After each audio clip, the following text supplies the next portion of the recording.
ಇತ್ತೀಚಿನ ಸಂಚಿಕೆಗಳನ್ನು ಜಾಹೀರಾತಿನ ಕಿರಿಕಿರಿ ಇಲ್ಲದೆ ನೋಡಿ. ಭಾರತ ರತ್ನ ಡಾಕ್ಟರ್ ಭೀಮರಾವ್ ಅಂಬೇಡ್ಕರ್ ಅವರಿಗೆ ಕೋಟಿ ಕೋಟಿ ನಮನ. ಇವರ ಜೀವನವನ್ನು ಆಧರಿಸಿ ಈ ಧಾರಾವಾಹಿಯನ್ನು ನಿರ್ಮಿಸಲಾಗಿದೆ. ರಾಷ್ಟ್ರಕ್ಕೆ, ರಾಷ್ಟ್ರದ ಜನರಿಗೆ ಅಂಬೇಡ್ಕರರ ಕೊಡುಗೆ ಅಪಾರ. ಹಲವಾರು ಅಧಿಕೃತ ಪುಸ್ತಕಗಳನ್ನು ಆಧರಿಸಿ ಈ ಕಥೆಯನ್ನು ತಮ್ಮ ಮುಂದೆ ಇಡಲಾಗಿದೆ. ಈ ಧಾರಾವಾಹಿಯನ್ನು ವಾಹಿನಿಯು ನಿಷ್ಠೆಯಿಂದ ನಿರ್ಮಿಸಿದ್ದು, ಬಾಬಾ ಸಾಹೇಬರ ಜೀವನ ಮತ್ತು ಸವೆಸಿದ ಹಾದಿ ಪ್ರತಿಯೊಬ್ಬರಿಗೂ ಸ್ಫೂರ್ತಿ ನೀಡುತ್ತದೆ ಎಂಬುದನ್ನು ವಾಹಿನಿಯು ಬಲವಾಗಿ ನಂಬಿದೆ. ನನ್ ಗಂಡನ ಹತ್ರನೂ ಒಂದ್ ಕೋಟ್ ಇದೆ, ಆದ್ರೆ ಅದು ನಿಮ್ ಕೋಟಷ್ಟು ಮಿಂಚದೇ ಇರ್ಬೋದು. ಆದ್ರೆ ತುಂಬಾ ಹೋರಾಟನ ಕಂಡಿದೆ. ಸೋಲು ಗೆಲುವಿಗೆ ನೇರ ಸಾಕ್ಷಿಯಾಗಿದೆ. ನನ್ ಗಂಡ ಅದೇ ಕೋಟ್ ಹಾಕೊಂಡ್ ವಾದ ಮಾಡ್ತಾರೆ.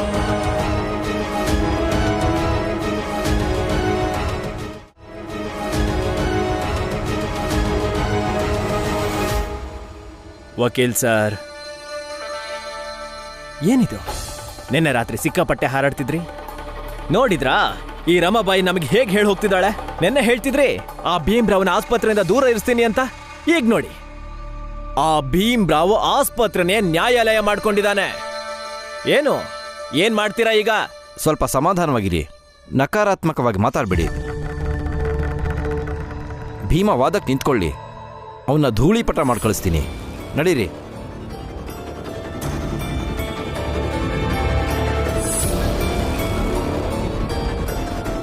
ನೋಡಿ, ಯಾರು ಚಿಂತಿಸಬೇಡಿ. ನಾನು ಸಂಪೂರ್ಣವಾಗಿ ಪ್ರಯತ್ನ ಪಟ್ಟಿದ್ದೀನಿ. ಎಲ್ಲ ಸರಿ ಹೋಗುತ್ತೆ ಅನ್ಕೊಂಡಿದ್ದೀನಿ.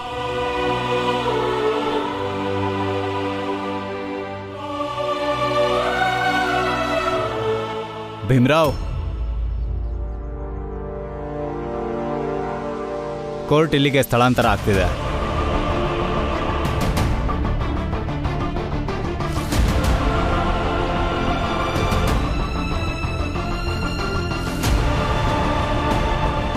ಜಡ್ಜ್ ಸಾಹೇಬ್ರು ಕೂತ್ಕೊಳ್ಳೋದಕ್ಕೆ, ಇಲ್ಲಿ ವಾದ ಮಾಡೋದಕ್ಕೆ ಬೇಕಾದ ವ್ಯವಸ್ಥೆ ಮಾಡು.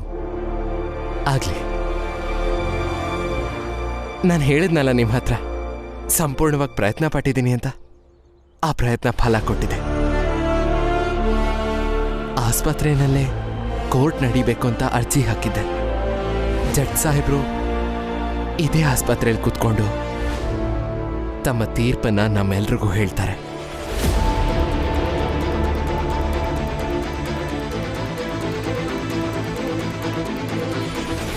ಆನಂದಣ್ಣ, ಅಣ್ಣ ಸ್ವಲ್ಪ ಬನ್ನಿ.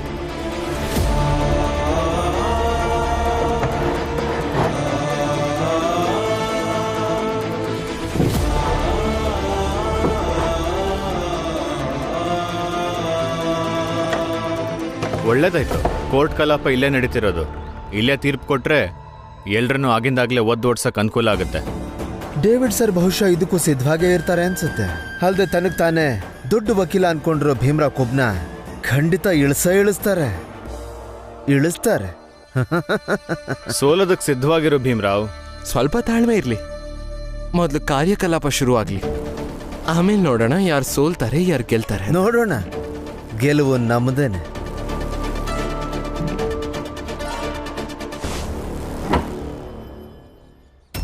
ಎಲ್ಲಿ ಹೋಯ್ತು ಕೋಟು?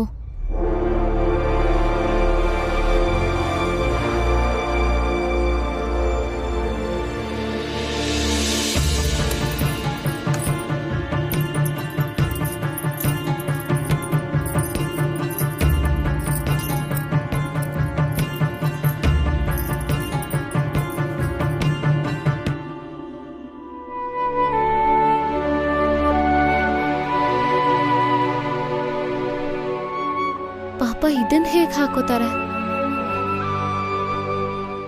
ಮಿಂಚಿನ ಕೋಟಿದು. ಈ ಮಿಂಚಿಗೆ ಕೇಸ್ನ ಗೆಲ್ಲೋ ತಾಕತ್ತಿದೆ. ಇಲ್ಲಿವರೆಗೂ ನಾನು ಸೋತಿಲ್ಲ, ಸೋಲೋದು ಇಲ್ಲ. ನನ್ ಗಂಡನ ಹತ್ರನೂ ಒಂದ್ ಕೋಟ್ ಇದೆ, ಆದ್ರೆ ಅದು ನಿಮ್ ಕೋಟಷ್ಟು ಮಿಂಚದೇ ಇರ್ಬೋದು. ಆದ್ರೆ ತುಂಬಾ ಹೋರಾಟನ ಕಂಡಿದೆ. ಸೋಲು ಗೆಲುವಿಗೆ ನೇರ ಸಾಕ್ಷಿಯಾಗಿದೆ. ನನ್ ಗಂಡ ಅದೇ ಕೋಟ್ ಹಾಕೊಂಡ್ ವಾದ ಮಾಡ್ತಾರೆ. ಇದನ್ನ ಹೇಗಾದ್ರೂ ಮಾಡಿ ಸರಿ ಮಾಡಲೇಬೇಕು.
ಮಗನೇ ಭೀಮಾ, ಇಲ್ಲೇನು ಮಾಡ್ತಾ ಇದೀಯಾ? ನಡಿ, ಇನ್ನೇನು ಕೋರ್ಟ್ನ ಕಲಾಪ ಶುರು ಆಗುತ್ತೆ. ಅದ್ರ ಬಗ್ಗೆನೇ ಯೋಚಿಸ್ತಿದ್ದೀನಿ ಅಪ್ಪ. ಇವತ್ತು ನನ್ನ ಎಲ್ಲ ಶಕ್ತಿನೂ ಹಾಕ್ತೀನಿ. ಈ ನ್ಯಾಯಾಲಯ ಇವತ್ತು ಎಂಥ ತೀರ್ಪು ಕೊಡಬೇಕು ಅಂದ್ರೆ, ಇನ್ನು ಮುಂದೆ ಪ್ರತಿ ಆಸ್ಪತ್ರೆಯಲ್ಲಿ ಪ್ರತಿಯೊಬ್ಬರಿಗೂ ಸರಿಯಾದ ಚಿಕಿತ್ಸೆ ಸಿಗಬೇಕು. ಅಲ್ಲಿ ಯಾವುದೇ ಭೇದ ಭಾವ ಇರಬಾರ್ದು. ಬಾ ಮಗನೇ. ನಿಂತ್ಕೊಳ್ಳಿ.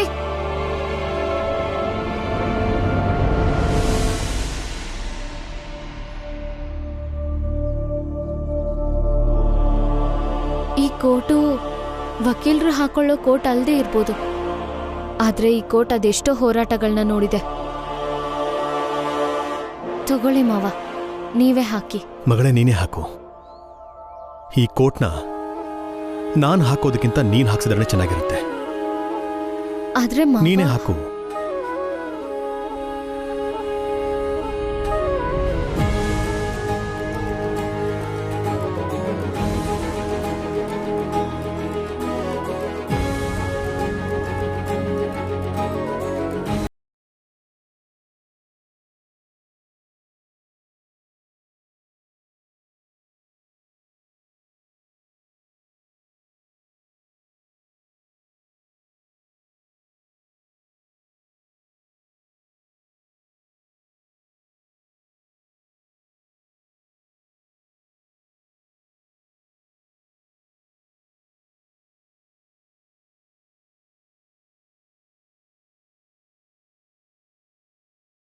ನಿನ್ನ ಉಸಿರು ಎಲ್ಲಿ ತನಕ ಇರುತ್ತೋ ಅಲ್ಲಿವರೆಗೂ ಪ್ರತಿ ನ್ಯಾಯಾಂಗ ಹೋರಾಟಕ್ಕೂ ಮುನ್ನ ರಮಾ ತೊಡ್ಸೋ ಕೋರ್ಟ್ನಲ್ಲೇ ನೀನು ಕೋರ್ಟ್ಗೆ ಪ್ರವೇಶ ಮಾಡು ಮಗನೇ.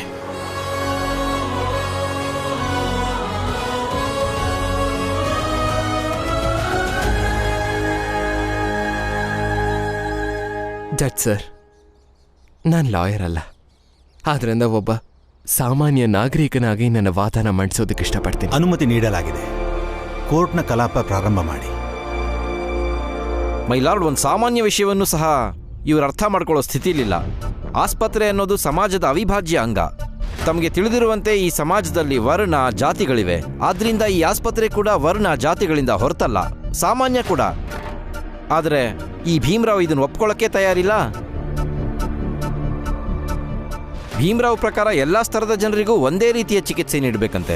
ಆದರೆ ಸತ್ಯ ಹೇಳಬೇಕಂದ್ರೆ ಈ ಸಮಾಜದಲ್ಲೇ ಸಮಾನತೆ ಇಲ್ಲ ಅಂದಮೇಲೆ ಸಮಾಜದ ಒಂದು ಸಂಸ್ಥೆಯಲ್ಲಿ ಹೇಗೆ ಸಮಾನತೆ ತರೋದಕ್ಕೆ ಸಾಧ್ಯ?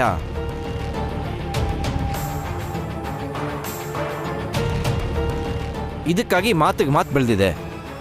ಅತಿರೇಕಕ್ಕೆ ಹೋಗಿ ಇವರು ಡಾಕ್ಟರ್ನ ನೂಕಿದ್ದಾರೆ. ಇದ್ರ ವಿರುದ್ಧ ಎಲ್ಲ ಡಾಕ್ಟರ್ಗಳು ಮುಷ್ಕರ ಹೂಡಿದ್ದಾರೆ. ನಾನು ಈ ಕೋರ್ಟ್ ಮುಖಾಂತರ ಕೆಳಗೇರಿ ಜನರಲ್ಲಿ ಈ ಆಸ್ಪತ್ರೆ ಬಿಟ್ಟು ಕೂಡಲೇ ಹೊರಡಬೇಕು ಅಂತ ಮನವಿ ಮಾಡ್ತಿದ್ದೀನಿ. ಆಸ್ಪತ್ರೆ ಆಡಳಿತ ವರ್ಗದವರಿಗೆ ಮನವಿ ಮಾಡಿ ಔಷಧಿ ನೀಡುವಷ್ಟು ಸಹಾಯ ಪಡಿಬಹುದು.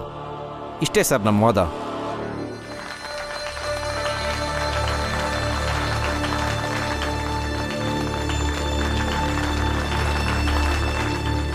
Order order.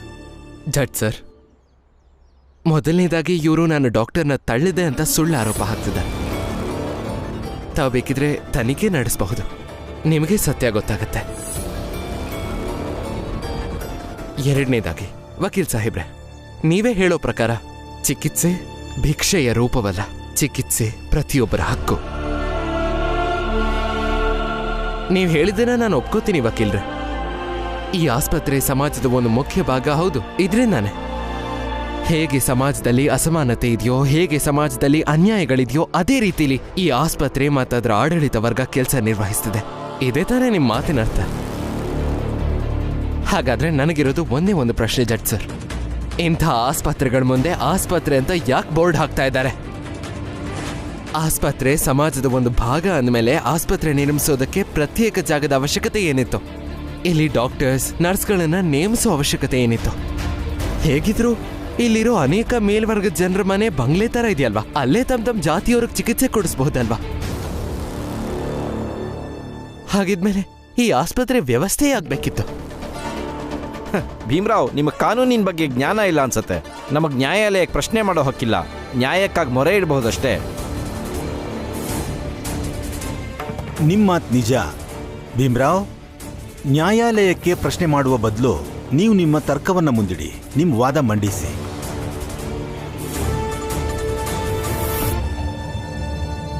ಇಲ್ಲಿಗೆ ಮುಗೀತು ಭೀಮ್ರಾವ್. ಹೋಗಿ ಚೆನ್ನಾಗಿ ಓದು, ಆಮೇಲೆ ವಾದ ಮಾಡಕ್ ಬರುವಂತೆ. ಇನ್ನೂ ಯಾವುದು ಮುಗ್ದಿಲ್ಲ ವಕೀಲ್ ಸಾಹೇಬ್ರೆ.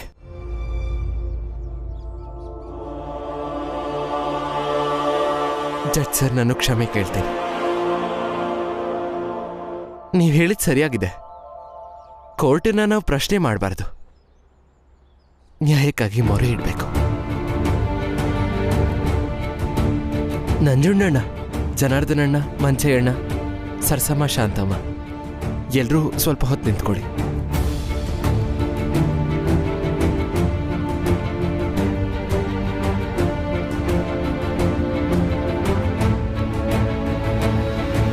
ಜಡ್ಜ್ ಸರ್, ಒಂದ್ಸಲ ಸರಿಯಾಗಿ ಗಮನಿಸಿ ಇವರನ್ನ. ಈ ಜನ ಕೆರೆಯಲ್ಲಿ ನೀರು ಕುಡಿಯೋದಕ್ಕೆ ಅಂತ ಹೋಗ್ತಾರೆ. ಕೆರೆ ನೀರನ್ನ ಕುಡಿತಾರೆ, ಮತ್ತೆ ಅಲ್ಲೇ ಪ್ರಜ್ಞೆ ತಪ್ಪಿ ಬೀಳ್ತಾರೆ. ಯಾಕೆ ಹೀಗಾಯ್ತು? ಇದಕ್ಕೆ ನಿಮ್ಮ ಮುಂದೆ ನ್ಯಾಯಕ್ಕಾಗಿ ನಿಂತಿದ್ದೀನಿ. ಅಷ್ಟಾದ ನಂತರ ನಾವು ಇವರನ್ನೆಲ್ಲ ಆಸ್ಪತ್ರೆಗೆ ಚಿಕಿತ್ಸೆ ಕರ್ಕೊಂಡು ಬರ್ತೀವಿ. ಆದ್ರೆ ಇಲ್ಲಿನ ಡಾಕ್ಟರ್ಸ್ ಚಿಕಿತ್ಸೆ ನೀಡೋ ಬದಲು ಇವರನ್ನ ಮುಟ್ಟಕ್ಕಾಗಲ್ಲ ಅನ್ನೋ ನೆಪ ಕೊಡ್ತಾರೆ, ಷಡ್ಯಂತ್ರ ಹೂಡ್ತಾರೆ. ಯಾಕೆ? ಇದಕ್ಕೆ ನಿಮ್ಮ ಮುಂದೆ ನ್ಯಾಯಕ್ಕಾಗಿ ನಿಂತಿದ್ದೀನಿ.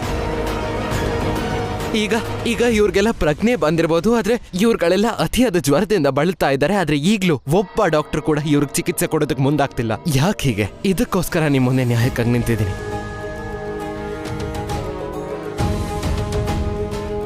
ನೀವು ಇದಕ್ಕೆ ನ್ಯಾಯ ಕೊಡಬೇಕು ಅಷ್ಟೇ ಜಡ್ಜ್ ಸರ್. ಅದ್ರ ಮೇಲೆ ನಾನು ಒಂದೇ ಒಂದು ಪ್ರಶ್ನೆ ಹಾಕಲ್ಲ. ಕೂತ್ಕೊಳ್ಳಿ ನೀವೆಲ್ಲ.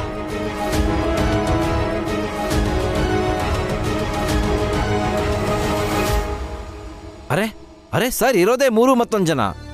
ಒಂದ್ ವೇಳೆ ನಾವು ಸಾಮಾಜಿಕ ಕಟ್ಟಳೆಗಳನ್ನು ಮೀರಿ ಇವ್ರಿಗೇನಾದರೂ ಚಿಕಿತ್ಸೆ ನೀಡಿದ್ರೆ ಹೆಚ್ಚಿನ ಜನಸಂಖ್ಯೆ ಇರೋ ಮೇಲ್ವರ್ಗದ ಜನ ಆಸ್ಪತ್ರೆಗೆ ಬರೋದನ್ನೇ ನಿಲ್ಲಿಸ್ಬಿಡ್ತಾರೆ. ಅವ್ರ ಜೀವ ಹೋದ್ರೂ ಈ ಕಡೆ ಬರಲ್ಲ. ಮತ್ತೆ ಒಂದ್ ವೇಳೆ ಇದೇ ಕೋಪದಲ್ಲಿ ಆಸ್ಪತ್ರೆನ ಒಡೆದ್ರೂ ಹೊಡಿಬಹುದು. ಇದರಿಂದ ನಷ್ಟ ಆಗತ್ತೆ ಸರ್. ಅದಕ್ಕೆ ಕೆಲವೇ ಜನರನ್ನ ಕಾಪಾಡಕ್ ಹೋಗಿ ಬಹುಜನರ ಹಿತಾಸಕ್ತಿನ ಬಲಿ ಕೊಡಕ್ ಹೋಗ್ಬಾರ್ದು ಸರ್. ಇದೆಂಥ ವಾದ ಮಂಡಿಸ್ತಾ ಇದ್ದೀರಾ ವಕೀಲ್ ಸಾಹೇಬ್ರೆ? ನೀವ್ ಕೊಡ್ತಾ ಇರೋ ಉದಾಹರಣೆಗಳು ಅನಾಗರಿಕರ ಮಾಡುವಂತ ಕೃತ್ಯಗಳು, ನಾಗರಿಕ ಸಮಾಜದಲ್ಲ. ಕಾಡಲ್ಲಿ ಒಂದು ಬಲಿಷ್ಠ ಪ್ರಾಣಿ ಇರುತ್ತೆ, ಅದರಂತೆ ಕಾಡ್ ನಡೆಯುತ್ತೆ ಅನ್ನಕ್ಕೆ. ಈ ಮೂಲಕ ನೀವೇನ್ ಸಾಬೀತು ಮಾಡೋದಕ್ಕೆ ಹೊರಟಿದ್ದೀರಾ? ಇವರೆಲ್ಲ ಬಲಿಷ್ಠ ಪ್ರಾಣಿಗಳು, ನಾವೆಲ್ಲ ದುರ್ಬಲ ಪ್ರಾಣಿಗಳ ತರ ಸಾಯ್ಬೇಕು ಅಂತಾನ? ಶತಮಾನಗಳಿಂದ ನಮ್ಮನ್ನ ಪ್ರಾಣಿಗಳಿಗಿಂತ ಕೀಳಾಗಿ ಕಾಣ್ಕೊಂಡು ಬಂದಿದ್ದೀರಾ. ಆದ್ರೆ ಇನ್ನು ಮುಂದೆ ಹೀಗೆ ನಡೀಬಾರ್ದು ವಕೀಲ್ರೆ. ನಾವು ಈ ಸಮಾಜದ ಒಂದು ಭಾಗ, ಮಿಗಿಲಾಗಿ ನಾವು ಮನುಷ್ಯರು. ಮತ್ತಿದು ನಾಗರಿಕ ಸಮಾಜ, ಕಾಡಲ್ಲ.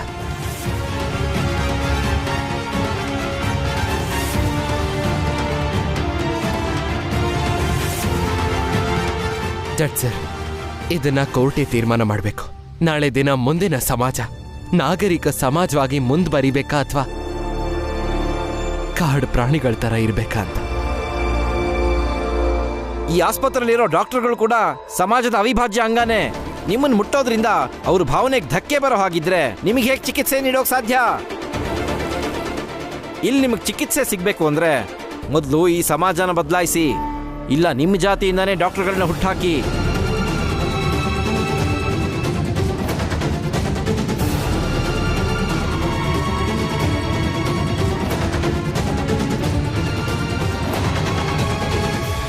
ಜಡ್ಜ್ ಸರ್, ಈ ಸಮಾಜ ಎಲ್ಲಿವರೆಗೂ ಇವ್ರನ್ನ ಸ್ವೀಕರಿಸೋದಿಲ್ವೋ ಅಲ್ಲಿವರೆಗೂ ಯಾವ ಡಾಕ್ಟರ್ ಸಹ ಇವರಿಗೆ ಚಿಕಿತ್ಸೆ ಕೊಡೋಕೆ ಮುಂದೆ ಬರಲ್ಲ. ಪ್ರತಿಯೊಬ್ಬ ವೈದ್ಯರಿಗೂ ತಮ್ಮದೇ ಆದ ನಂಬಿಕೆಗಳಿರುತ್ತವೆ. ಪ್ರತಿಯೊಬ್ಬರ ನಂಬಿಕೆನೂ ಈ ನ್ಯಾಯಾಲಯ ಗೌರವಿಸಬೇಕಾಗತ್ತೆ. ನಂಬಿಕೆಗಳ? ಯಾವ ನಂಬಿಕೆಗಳು ಲಾಯರ್ ಸಾಹೇಬ್ರೆ? ನಂಬಿಕೆಗಳಿಗೆ ನೆಲೆ ಇರೋದು ಜೀವದ ಸೆಲೆಯಲ್ಲಿ.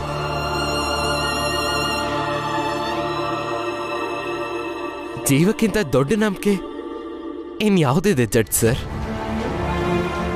ವಕೀಲ್ ಸಾಹೇಬ್ರಿಗೆ ಅಷ್ಟೊಂದು ತೊಂದರೆ ಆಗೋ ಹಾಗಿದ್ರೆ, ನಂಬಿಕೆಗಳನ್ನ ಉಳಿಸ್ಬೇಕು ಅನ್ನೋ ಅಷ್ಟೊಂದು ಅಕ್ಕರೆ ಇದ್ರೆ ಒಂದು ಕೆಲಸ ಮಾಡಲಿ. ಈ ಸಮಾಜವನ್ನ ಒಡೆದು ನಮ್ಮ ಜಾತಿಯವ್ರನ್ನ ಪ್ರತ್ಯೇಕವಾಗಿ ಇರಿಸ್ಬಿಡ್ಲಿ. ನಾವಲ್ಲೇ ಜೀವನ ಕಂಡ್ಕೋತೀವಿ. ನಮ್ಮ ಮತಿ ಮೇಲ್ನವ್ರ ನಡುವೆ ಯಾವುದೇ ಸಂಬಂಧನೂ ಇರೋದು ಬೇಡ. ನಾವು ಮಾತು ಕೂಡ ಆಡಲ್ಲ, ಆದ್ರೆ ಇವರು ಕೂಡ ನಮ್ಮಿಂದ ಯಾವ ಸೇವೆನೂ ಪಡಿಬಾರ್ದು. ಮತ್ ನಾವು ನಮ್ಮ ಅಧಿಕಾರಕ್ಕೋಸ್ಕರ ಇವ್ರ ಮುಂದೆ ಯಾವತ್ತೂ ನಿಲ್ಲೋದಿಲ್ಲ. ನಮ್ಮ ಗಡಿ ರೇಖೆನ ದಾಟಿದೆ. ನಮ್ಮ ಜನರಿಗಾಗಿ ಆಸ್ಪತ್ರೆ ಹೇಗ್ ನಿರ್ಮಾಣ ಮಾಡಬೇಕು, ಹೇಗೆ ನಮ್ಮ ಜಾತಿಯಲ್ಲಿ ಡಾಕ್ಟರ್ಗಳನ್ನ ಬೆಳೆಸ್ಬೇಕು ಅನ್ನೋದನ್ನ ನಾವು ಯೋಚನೆ ಮಾಡ್ತೀವಿ.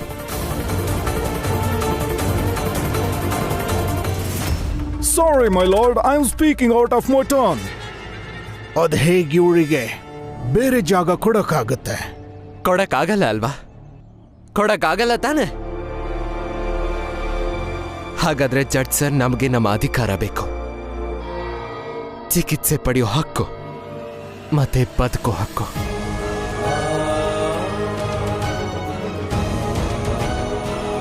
ಹೌದು, ನಮಗೂ ಬದುಕೋ ಹಕ್ ಬೇಕು. ಹೌದು, ನಮಗೂ ಬದುಕೋ ಹಕ್ಕು ಹೌದು, ನಮಗೂ ಬದುಕೋ ಹಕ್ ಬೇಕು. ನಮಗೂ ಬದುಕೋ ಹಕ್ ಬೇಕು. ನಮಗೂ ಬದುಕೋ ಹಕ್ ಬೇಕು. ನಮಗೂ ಬದುಕೋ ಹಕ್ ಬೇಕು. ಹೌದು, ನಮಗೂ ಬದುಕೋ ಹಕ್ ಬೇಕು. ನಮಗೂ ಬದುಕೋ ಹಕ್ ಬೇಕು. ಹಕ್ ಬೇಕು. ನಮಗೂ ಬದುಕೋ ಹಕ್ ಬೇಕು. ಹೌದು ಹೌದು, ನಮಗೂ ಬದುಕೋ ಹಕ್ ಬೇಕು. ನಮಗೂ ಬದುಕೋ ಹಕ್ ಬೇಕು. ನಮಗೂ ಬದುಕೋ ಹಕ್ ಬೇಕು. ಹೌದು ಹೌದು, ನಮಗೂ ಬದುಕೋ ಹಕ್ ಬೇಕು. ನಮಗೂ ಬದುಕೋ ಹಕ್ ಬೇಕು. Order, order. ಜಡ್ಜ್ ಸರ್, ಈಗ ಈ ವಿಷಯನ ಕೋರ್ಟೇ ತೀರ್ಮಾನ ಮಾಡಲಿ. ಶತಮಾನಗಳಿಂದ ಈ ಸಮಾಜ ಹೇಗೆ ನಡ್ಕೊಂಡು ಬಂದಿದ್ಯೋ ಈಗಲೂ ಹಾಗೆ ನಡಿಬೇಕಾ, ಇಲ್ಲ ಈ ಸಮಾಜದಲ್ಲಿ ಒಂದು ಬದಲಾವಣೆ ಆಗಬೇಕಾ ಅಂತ. ಆದ್ರಿಂದ ಇಂಥವ್ರ ಅಹವಾಲುಗಳನ್ನು ಆಲಿಸೋದಕ್ಕೆ, ನ್ಯಾಯ ದೊರಕಿಸ್ಕೊಡೋದಕ್ಕೆ ನ್ಯಾಯಾಂಗ ವ್ಯವಸ್ಥೆ ಮಾಡಬೇಕು.